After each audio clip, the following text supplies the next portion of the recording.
নিশি অবসান প্রায়, ওই পুরাতন বর্ষ হয় গত। আমি আজই ধুলি তলে এ জীর্ণ জীবন করিলাম নত। বন্ধু হও শত্রু হও যেখানে যে কেহরাও, ক্ষমা করো আজিকার মতো, পুরাতন বর্ষের সাথে পুরাতন অপরাধ যত।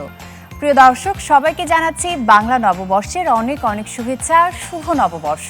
স্বাগত জানিয়ে শুরু করছি Baishakh special expert chef studio. বরাবরের মতোই সাথে আছি আমি রুহানি সালসাবিল, খাদ্য রসিক বাঙালি। এবং এই ভোজনের কথা যখনই চলে আসে বারবার মনে পড়ে যায় 16 আনা বাঙালি আনা। আর তাই আজকের স্পেশাল এক্সপার্ট শেফ স্টুডিওতে আমরা কিন্তু বৈশাখ স্পেশাল রেসিপি আপনাদের সামনে তুলে ধরবো, যেখানে ফুটে উঠবে 16 আনা বাঙালি আনা। আর এই রেসিপি করতে আপনাকে এক্সপার্ট হতে হবে রান্নায় এমন কোনো ব্যাপার একেবারেই নেই, কারণ আমাদের সঙ্গেই আছেন এক্সপার্ট শেফ, যিনি আমাদেরকে রান্নায় এক্সপার্ট করে তুলতে পারেন। চলুন দেখে নিই কোন এক্সপার্ট শেফ আজ আমাদের সাথে আছেন। আমাদের সঙ্গে আছেন expert chef Hasina answer. Hello আপু, শুভ নববর্ষ আপু, কেমন আছেন? শুভ নববর্ষ, খুবই ভালো আছি এবং আপনাকে মাশাআল্লাহ খুবই সুন্দর লাগছে। আপনাকেও সুন্দর লাগছে। আজকে তো একদম লালে লাল, আমরা দুজন একদম, একসাথে। হ্যাঁ। তো পয়লা বৈশাখ মানেই যেটা মাথায় চলে আসে যে ইলিশ মাছ থাকতেই হবে। ওই যে বলে না যে পান্তা ইলিশ, আর দেখা যায় কি একটু নিত্য নতুন ভাবে যদি রেসিপি সবার সামনে তুলে ধরা যায়, সেটা কিন্তু আমাদের খুব ভালো লাগে। তো বৈশাখ স্পেশাল কি রেসিপি আজকে আমাদের জন্য থাকছে? হ্যাঁ, আমি খুবই টেস্টি এবং মজাদার একটি রেসিপি দেখাবো। আমার রেসিপির নাম হচ্ছে আনারস ইলিশ। আনারস ইলিশ, Yes. এই মিশ্রণ কিন্তু আমি কখনো খাইনি বা দেখিও নি যে আনারস দিয়ে ইলিশ হতে পারে, এটা আমার জানাও ছিল না। তো আজকে নতুন রেসিপি শিখে নিব।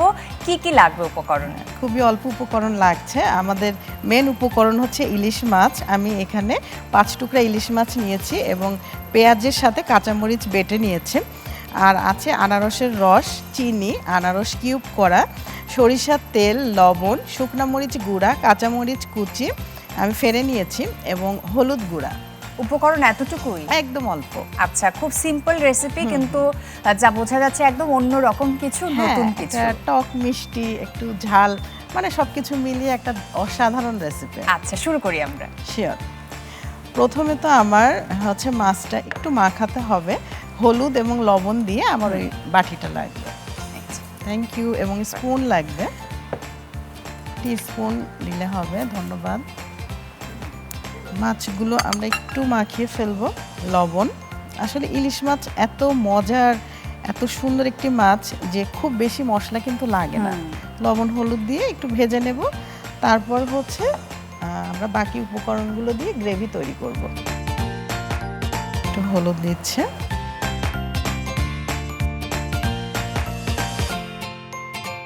এই ফাঁকে চুলাটা অন করতে হবে। এটা অন করে দেব? হ্যাঁ, সরিষার তেল দিয়েই রান্নাটা হবে।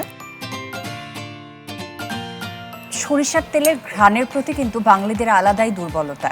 মানে এই যে সরিষার তেলের ঝাঁজ, আহা! আর দেখবেন ঐতিহ্যবাহী যে খাবারগুলো সব কিন্তু আমরা সরিষার তেল দিয়েই করি।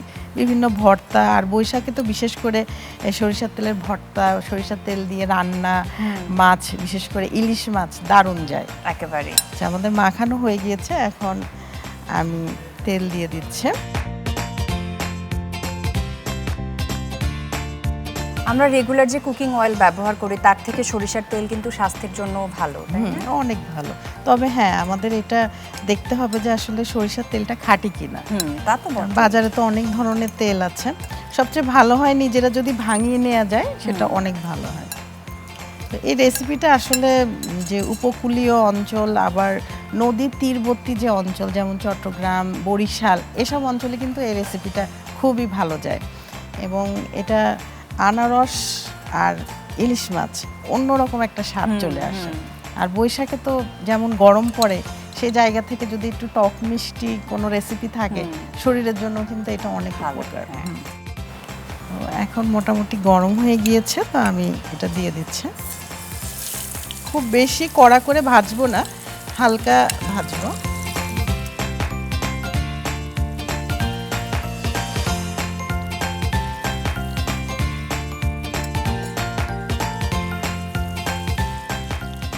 পয়লা বৈশাখ আসলেই তো আমাদের মানে বিভিন্ন ধরনের মিষ্টি, ভর্তা, যেমন আগে যেটা ছোটবেলায় দেখতাম যে ওই যে হাল খাতা হতো, হ্যাঁ, এবং নতুন মানে পুরাতন বছরের যে হিসাবের খাতা সেটা বাদ দিয়ে নতুন খাতা খোলা হতো এবং একটা উৎসব আনন্দ, সব মিষ্টি বিতরণ, বিভিন্ন বাড়িতে কিন্তু মিষ্টি পাঠাতো, বিশেষ করে সোনার দোকান, বিভিন্ন দোকান থেকে। এটা ছোটবেলায় এই আনন্দগুলো অনেক উপভোগ আমাদের করেছি। ঐতিহ্য বলা যায় এক একদম। কথায়।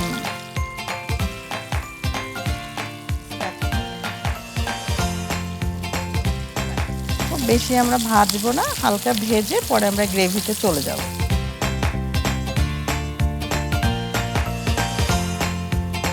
আসলে এই উৎসবগুলো আমাদের জীবনে খুব বেশি দরকার, কারণ আমরা এত ব্যস্ত থাকি, জীবনের আনন্দগুলো ভুলে যাই। যখন এই উৎসব আয়োজন আসে আমরা কিন্তু পরিবারের সাথে একত্র হয়ে এই যে বিভিন্ন পদের রান্না, বিভিন্ন জায়গায় ঘোরাঘুরি, নতুন ড্রেস পরা, আনন্দ করা, এগুলো আমাদের লাইফে দরকার আছে। একেবারে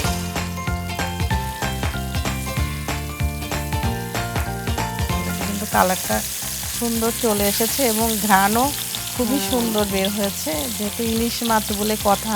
তা আবার সরিষার তেলে। আর মানে এমনি কিন্তু এটা ভাতের সাথে, গরম ভাত, পান্তা ভাতের সাথে এমনিই খুব মজা লাগবে। আর সেই জায়গায় যদি আমরা এক্সেপশনাল আনারস দিচ্ছি, তার মানে তো মানে ইলিশ ছাড়া তো বৈশাখ অপূর্ণ আমার একদম। কাছে যেটা মনে হয় বাঙালি হিসেবে। হ্যাঁ। আর আমরা ছোটবেলা থেকে এভাবে দেখে এসেছি, আমাদের মাথায় এটাই বসে গিয়েছে যে এরকম একটা পান্তা থাকবে, ইলিশ থাকবে, কাঁচামরিচ বিভিন্ন ভর্তা থাকবে, থাকবে, পেঁয়াজ থাকবে, মানে এটা থাকতেই হবে। তাহলে এটা হয়ে গিয়েছে, আমরা গ্রেভিটা তৈরি করে ফেলি। হ্যাঁ, গ্রেভি তৈরির আগে আমরা ছোট একটা বিরতি থেকে ঘুরে আসি। দর্শক, আপনারা দেখছেন এক্সপার্ট শেফ স্টুডিও। সময় হয়ে গেল ছোট্ট একটি বিরতির পর আবার দেখা হচ্ছে। আশা করছি কোথাও যাবেন না, সাথেই থাকবেন।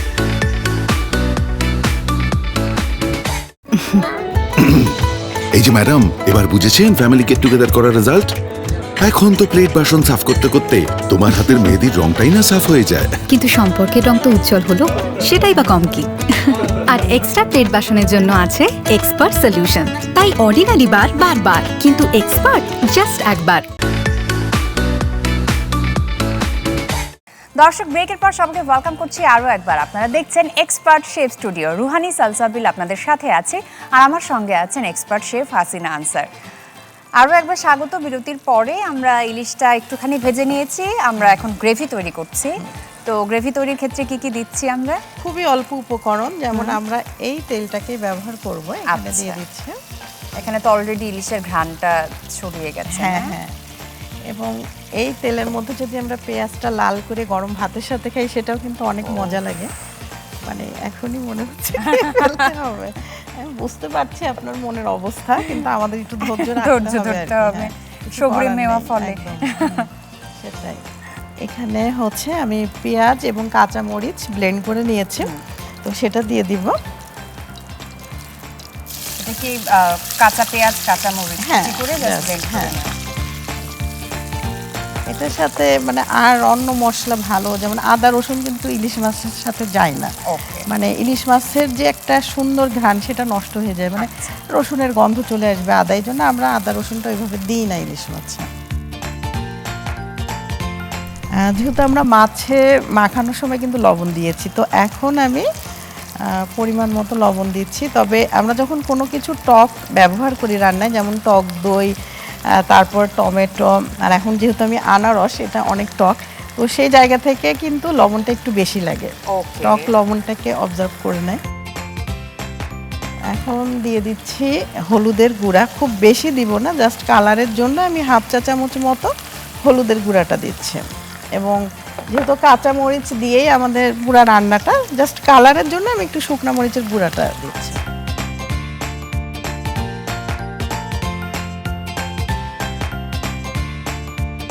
আমরা মশলাটা খুব সুন্দর করে কষিয়ে নিব। তারপর হচ্ছে আমাদের কিউব করে রাখা আছে আনারস, সেটা আমরা দিব।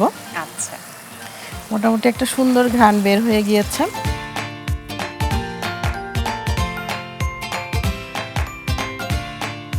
কয়েকটা কাঁচামরিচ দিচ্ছি, এখনো দিব এবং নামানোর আগেও দিব, তাহলে খুব সুন্দর সুঘ্রাণ থাকবে। মোটামুটি মশলাটা কষানো হয়ে গিয়েছে, আমি আনারস কিউবগুলো দিয়ে দিচ্ছি।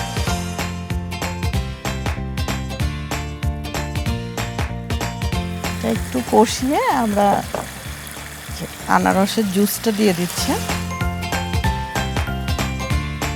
আমরা টুকরো আস্ত আনারসও দিচ্ছি, আবার জুসটাও দিচ্ছি। আলাদা করে জুসটা কেন ব্যবহার করা হয়? হ্যাঁ, এটা হচ্ছে জুসটা দেয়া হলো কারণ আমাদের মাছের মধ্যে একটা জুসি ময়েস্ট ভাব চলে আসবে। আচ্ছা। আর আনারসটা আসলে মূলত এখানে আনারসের কাজ আছে মানে আনারসে অনেক এনজাইম থাকে, তো এনজাইমটা কি করবে, মাছটাকে খুব সফট করবে, ময়েস্ট করবে। আচ্ছা। এবং ভাতের সাথে মানে দারুণ যাবে, বিশেষ করে পান্তা ভাতের সাথে তো খুবই খুব মজা মজা লাগে। লাগে। একটা জুসি মাছ হবে। খুব বেশি সময় কিন্তু রান্না করা যাবে না, তাহলে পুষ্টিগুণ নষ্ট হয়ে যাবে। এই মাছটা দিয়ে 5 থেকে 6 মিনিটের মধ্যে আমরা নামিয়ে ফেলবো।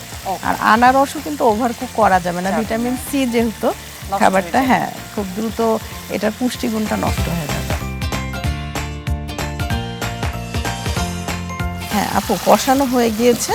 খুব বেশি পানি না, অল্প পানি দিতে হবে, কারণ আমরা কিন্তু আনারসের জুসও দিয়েছি। হ্যাঁ, ঠিক আছে। Thank you. হ্যাঁ, এখন মাছগুলো আমরা বিছিয়ে দিব সুন্দর করে। খাবার শুধু রান্না করলেই হবে না, পুষ্টিগুণ সম্বন্ধেও জানতে হবে যে কোন খাবারটা আসলে কত টেম্পারেচারে কত সময় নিয়ে আমাদেরকে কুক করতে হবে। যখনই কোনো উৎসব আসে তখন তো আমাদের বাঙালিদের দেখা যায় যে ঘরে রান্নার হিড়িক পড়ে যায়, এবং পয়লা বৈশাখেও দেখা যায় যে রাঁধুনি যিনি সংসারে যার কাঁধে রান্নার দায়িত্ব থাকে তিনি নানা রকম পদ তৈরি করেন, কিচেনটা কিন্তু নোংরা হয়ে যায়। তো যদি কিচেনটাকে ক্লিন রাখতে চাই, আপনার কাছ থেকে একটু জানতে চাই যে আপনি কিভাবে আপনার কিচেন ক্লিন রাখেন, কিভাবে হাইজিন মেনটেন করেন? হ্যাঁ, খুব ইম্পর্টেন্ট কথা বলেছেন, কারণ ওই যে জীবাণু চোখে দেখা যায় না, জীবাণু কিন্তু গ্রো হচ্ছে। তো শুরুতেই যেটা হয় যে আমরা যে জায়গাটা রান্না করব সেই জায়গাটা নিট অ্যান্ড ক্লিন থাকতে হবে, মেঝে ক্লিন থাকতে হবে, এবং মেঝেতে গরম পানি আছে কিনা এগুলোও খেয়াল রাখতে হবে, না হলে অনেক সময় কিন্তু দুর্ঘটনা হয়ে যায়। তো আমি সবচেয়ে মানে যেটা প্রেফার করি হচ্ছে এক্সপার্ট। মানে এক্সপার্ট আমাদের লাইফটাকে অনেক ইজি করে দিয়েছে। এক্সপার্ট ব্যবহার করলে যেমন জীবাণুমুক্ত হয়, তেমন কিন্তু খুব দ্রুত হয়ে যায়, মানে সময়কে একেবারে। বাঁচায়। মানে আমাদের ব্যস্ত জীবনের সহজ সলিউশন হচ্ছে এক্সপার্ট। খুব ভালো বন্ধু আমি বলবো এক্সপার্টকে। তো দেখি কি অবস্থা, অলরেডি কিন্তু বলক চলে এসেছে এবং কালারটা কিন্তু জাস্ট ওয়াও বলবো। এ পর্যায়ে আমরা এখন চিনিটা অ্যাড করে দিব।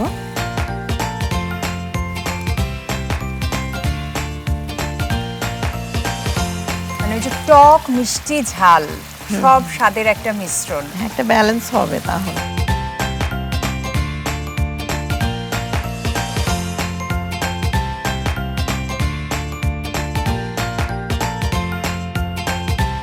এটা হয়ে যাচ্ছে। আমি একটি আনারস খুব সুন্দর করে নিট অ্যান্ড ক্লিন করে রেখেছি, এবং এটা আমি ভেতর থেকে হচ্ছে আনারসটা তুলে রেখেছি যেন এটা আমি বাটির মতো সার্ভ করতে পারি। আচ্ছা, সেই আনারসের টুকরোগুলোই তো ব্যবহার করেছি আমরা। হ্যাঁ হ্যাঁ, এই টুকরাগুলো এবং এর রসটাই কিন্তু এটার মধ্যে আর গিয়েছে। খোলসটা আজকে আমাদের বাটি।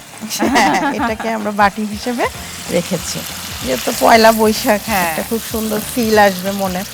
অলরেডি কিন্তু আমাদের হচ্ছে মাছ হয়ে গিয়েছে। এই পর্যায়ে আমি চুলাটা বন্ধ করে দিচ্ছি এবং আমি কয়েকটি কাঁচামরিচ দিয়ে একটু দমে রাখবো, এটা খুব সুন্দর একটা সুঘ্রাণ আসে।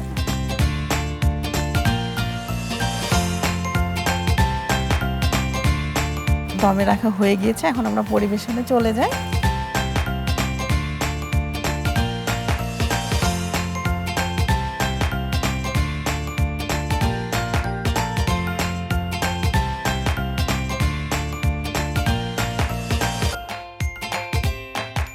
এই পয়লা বৈশাখের কিন্তু প্রথম সূচনা হয় মুঘল সাম্রাজ্যের সময়, সম্রাট আকবরের সময়। তখন তো ওই যে হিজরি মাসের একটা গণনা হতো, কিন্তু চাঁদের অনুযায়ী আমাদের সময়টা মিলতো না, কারণ যখন ফসল তোলার সময় ওটার সাথে মিলতো না, খাজনা আদায় করা লাগতো কৃষকদের কাছ থেকে। তো সেই সুবিধার জন্যই কিন্তু একটা নতুন সন, সৌরভিত্তিক একটা সনের সূচনা করে বাংলা সন। সেটারই প্রথম দিনই হচ্ছে আমাদের এই পহেলা বৈশাখ। তো এখন এই মাছগুলো দিয়ে দিচ্ছে।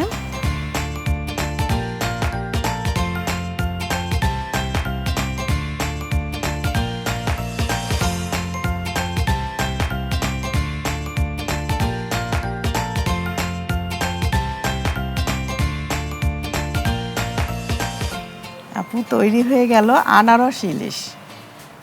আপনার জন্য। অনেক ধন্যবাদ আপু, এই নতুন রেসিপিটি আমাকে শেখানোর জন্য। দারুণ লেগেছে আমার, এবং আমি যে কি দারুণ ঘ্রাণ পাচ্ছি এখান থেকে। দর্শক, এরকম আনারস ইলিশ যদি পয়লা বৈশাখের দিন তৈরি করা হয় এবং সবার সামনে পরিবেশন করা হয়, তাহলে কিন্তু উৎসবের আনন্দ দ্বিগুণ হয়ে যাবে। তাহলে চলুন, যারা রান্নার প্রসিডিউর একটু মিস করে ফেলেছেন তাদেরকে আরও একবার দেখিয়ে দিচ্ছি কিভাবে খুব সহজে তৈরি করতে পারবেন আনারস ইলিশ। আনারস ইলিশ তৈরির প্রস্তুত প্রণালী। একটি পাত্রে ইলিশ মাছের টুকরোগুলোতে সামান্য হলুদ ও লবণ মাখিয়ে সরষের তেলে হালকা করে ভেজে নিতে হবে। এরপর একই কড়াইয়ে মাছ ভাজার তেলের সঙ্গে আরও কিছুটা তেল যোগ করে পেঁয়াজ বাটা, কাঁচামরিচ বাটা, লবণ, হলুদ ও মরিচ গুঁড়ো দিয়ে ভালোভাবে কষিয়ে নিতে হবে। মশলা থেকে তেল ছেড়ে দিলে এতে আনারসের কিউবগুলো দিয়ে একটু নেড়ে আনারসের রস যোগ করে আরও কিছুক্ষণ কষাতে হবে। তারপর সামান্য পানি দিয়ে ভেজে রাখা মাছের টুকরোগুলো সাবধানে কড়াইয়ে দিয়ে অল্প আঁচে 5 থেকে 7 মিনিট রান্না করতে হবে। মাছ সেদ্ধ হয়ে গ্রেভি ঘন হয়ে এলে সামান্য চিনি ও কাঁচামরিচ ছড়িয়ে দিয়ে আরও 2 মিনিট দমে রেখে নামিয়ে গরম গরম পরিবেশন করুন মজাদার আনারস ইলিশ। দর্শক, আমরা দেখে নিলাম আনারস ইলিশের প্রস্তুত প্রণালী। হাসিনা আপু, এর পরে কি রেসিপি দেখাচ্ছেন? এরপরে করব কাঁচা আমের পান্না। কাঁচা আমের পান্না। আচ্ছা, একটা ছোট্ট বিরতি নিয়ে নিচ্ছি। বিরতির পরে আপনার কাছ থেকে শিখে নেব কিভাবে তৈরি করতে হয় কাঁচা আমের পান্না। দর্শক দেখছেন এক্সপার্ট শেফ স্টুডিও। সময় হয়ে গেল ছোট্ট একটি বিরতির পর আবার দেখা হচ্ছে। আশা করছি কোথাও যাবেন না, সাথেই থাকবেন।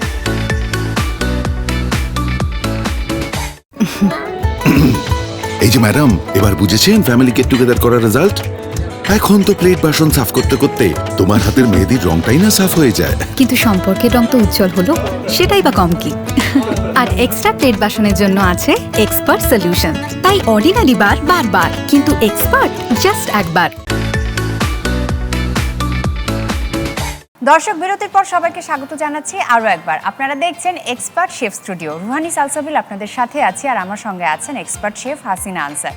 আরও একবার স্বাগত বিরতির পরে। বিরতির আগে আমরা দেখে নিয়েছি পহেলা বৈশাখ স্পেশাল আনারস ইলিশ, আর আপনি বলেছিলেন যে আমাদেরকে দেখাবেন কিভাবে তৈরি করতে হবে এই পয়লা বৈশাখে ঠান্ডা ঠান্ডা কাঁচা আমের পান্না। তো কাঁচা আমের পান্না তৈরিতে আমাদের কি কি উপকরণ লাগবে? একদম অল্প উপকরণ লাগছে। এখানে আমি নিয়েছি পুদিনা পাতা এবং কাঁচা আম আমি এখানে পুড়িয়ে নিয়েছি, চাইলে কিন্তু সেদ্ধ করেও নেওয়া যায়। আচ্ছা, এবং ব্লেন্ড করে নিয়েছি। আর এখানে আছে বিট লবণ, আর এখানে ডেকোরেশনের জন্য পুদিনা পাতা এবং আমি আমের পাতা রেখেছি, চিনি আছে, জিরার গুঁড়া আছে এবং লবণ, মানে খুবই অল্প উপকরণ। খুবই অল্প উপকরণ। আর এই আমে তো কিচ্ছু নেই না, জাস্ট মিক্স করা হয়নি, শুধু পুড়িয়ে নেওয়া হ্যাঁ, হয়েছে। তারপর আমি ব্লেন্ড করেছি। আচ্ছা, আমরা শুরু করি তাহলে। হ্যাঁ,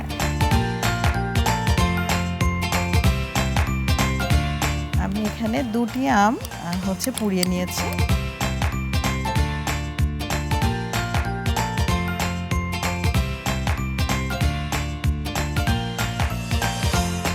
এই গরমে আমরা যদি কাঁচা আমের পান্না খাই, মানে শরীর এবং মন মানে সতেজ হয়ে যাবে, প্রশান্তি পাবো, তাই না? রিফ্রেশ করে ফেলবে। দর্শক, আমরা তো পয়লা বৈশাখের দিনে দেখা যায় যে র্যালিতে যাচ্ছি, বিভিন্ন রকমের আয়োজনে যাচ্ছি, তো সেই জায়গা থেকে এই গরমে কিন্তু শরীরটা খারাপ হতে পারে। তো কাঁচা আমের পান্না যদি আমরা পয়লা বৈশাখে খেতে পারি, সেটা কিন্তু আমাদের মনটাকেও ভালো রাখবে, শরীরটাকেও ভালো রাখবে। আর কাঁচা আমে তো আপনারা জানেন ভাইটামিন সি আছে, ভাইটামিন এ আছে, ভাইটামিন কে আছে। আমাদের শরীরের রোগ প্রতিরোধ ক্ষমতা বৃদ্ধি করতে পারে কাঁচা আম, এবং সেই সাথে আমাদের লিভারের স্বাস্থ্য ভালো রাখতেও কিন্তু কাঁচা আম অনেক উপকারী। তো আমি কথা বলতে বলতে আপু কি কি অ্যাড করলেন? আমি লবণ দিয়েছি, বিট লবণ দিয়েছি এবং পুদিনা পাতা কুচি দিচ্ছি, চাইলে কিন্তু এখানে পুদিনা পাতা বাটাটাও দিতে পারেন। আচ্ছা, এবং আমি দিচ্ছি চিনি। এখানে কি চিনির পরিবর্তে গুড় ব্যবহার করা যাবে? সবচেয়ে ভালো হবে গুড় ব্যবহার করলে, একদম অথেন্টিক একটি রেসিপি হবে। তো আমি এখানে জিরার গুঁড়া দিয়ে দিচ্ছি প্রায় 1 চায়ের চামচ মতো। জিরার গুঁড়ার ঘ্রাণটা আমার যা ভালো লাগে, এক একজনের এক এক রকম ঘ্রাণ পছন্দ। জিরার ঘ্রাণ আমার খুবই পছন্দ। হ্যাঁ, এবং এর সাথে আসলে বিট লবণ জিরা এগুলোই ভালো যায় ঘ্রাণের দিক থেকে। আমরা চাইলেই কিন্তু এই সিজনে, যেহেতু আমের সিজন, সো আমরা আমগুলোকে নিয়ে এভাবে পুড়িয়ে ডিপ করে রাখতে পারি। সারা বছরও কিন্তু আমরা এরকম আমের পান্না, কাঁচা আমের পান্না বা কাঁচা আমের শরবত, হ্যাঁ, বা ভর্তা বিভিন্ন আইটেমে, বা এই যে মানে ডালের মধ্যে আম ডাল যে গরমে বিশেষ করে আমরা করি, এবং আজকের দিনে এই পয়লা বৈশাখে আম ডাল কিন্তু দারুণ যাবে।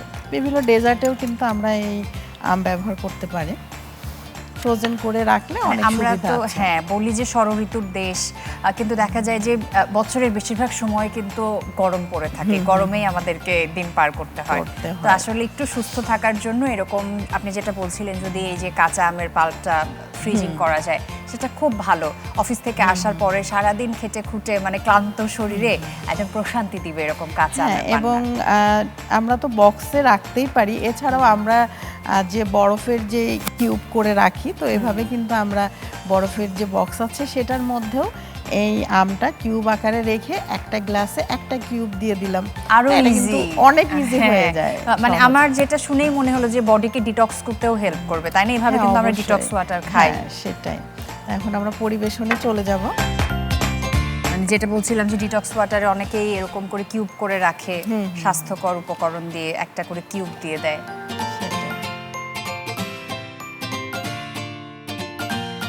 এভাবে পহেলা বৈশাখের দিন অথবা এই গরমে আমরা কিন্তু জগের মধ্যে এভাবে শরবত করে রাখলে অথবা কাঁচা আমের পান্না করে রাখলে বারে বারে মানুষ আসবে, মেহমান আসছে বা বাসার সবাই কিন্তু বারে বারে ঘুরে ঘুরে এগুলো খেতে পারে। এটা শরীরের জন্য খুবই উপকারী হবে।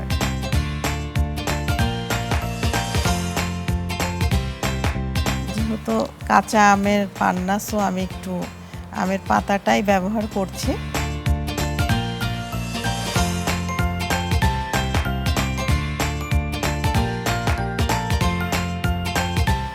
তৈরি হয়ে গেল আমাদের মজাদার কাঁচা আমের পান্না আপনার জন্য।